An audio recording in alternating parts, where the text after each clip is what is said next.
अगर आप मोटरवे पर M2 इस्लामाबाद की तरफ से लाहौर आए हैं तो टूल प्लाजे पर 1 दर्जन से ज्यादा बूथ हैं। हर बूथ में एक मोहतात अंदाजे के मुताबिक 1 मिनट में 6 गाड़ियां गुजरती हैं और यही एक बूथ 1 घंटे में 360 गाड़ियों की गुजरगाह है। इसी तरह 12 अदद बूथ से 4320 गाड़ियां 1 घंटे में गुजरती हैं और 24 घंटों में तकरीबन 1,03,680 गाड़ियां गुजरती हैं। इस्लामाबाद से लाहौर तक एक कार का टैक्स 1000 रुपया है और इसी तरह बड़ी गाड़ियों का 4-5 हजार तक टैक्स चला जाता है। हम अगर एवरेज एक गाड़ी का टैक्स सिर्फ 1000 रुपया भी लगाएं तो इस हिसाब से 24 घंटों के अंदर यह प्लाजा कम से कम 10.5 करोड़ रुपए जनरेट करता है। इस तरह मुल्क भर के मोटरवे और हाईवेज पर इन टूल प्लाजों की तादाद गिन लें और फिर इनको करोड़ों से ज़र्ब दें तो सिर्फ टोल टैक्स की मद में रोजाना के हिसाब से अरबों रुपए हुकूमत के खजाने में जमा हो रहे हैं।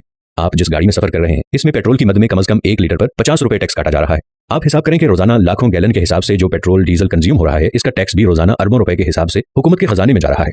आप जिस गाड़ी में सफर कर रहे हैं उसको जब खरीदा जाता है तो जितनी गाड़ी की कीमत होती है इतना ही इस पर सेल्स टैक्स और कस्टम ड्यूटी भरनी पड़ती है। आप जिस गाड़ी को अपने पास रखते हैं उसकी सालाना एक्साइज ड्यूटी भी अरबों रुपए में जमा होती है। आपकी बिजली का बिल भी अगर 10,000 रुपए है तो असल बिजली की कीमत 3,000 निकालकर बकाया 7,000 रुपए टैक्स है जो माहाना हर कंज्यूमर से काटा जाता है और अरबों रुपया खजाने में जमा होता है। इसी तरह गैस के बिल पर भी इसी शरह से टैक्स लग रहा है और खजाने में जमा हो रहा है। आप एक मेडिकल स्टोर से 300 रुपए की दवाई खरीद रहे हैं, एक मोहतात अंदाजे के मुताबिक इस पर तकरीबन 40 से 50 रुपए तक सेल्स टैक्स है जो कि खजाने में जा रहा है। आप होटल में खाना खा रहे हैं और आपका 5,000 बिल आ गया तो इस पर तकरीबन 500 के करीब आपसे टैक्स काटा जाएगा।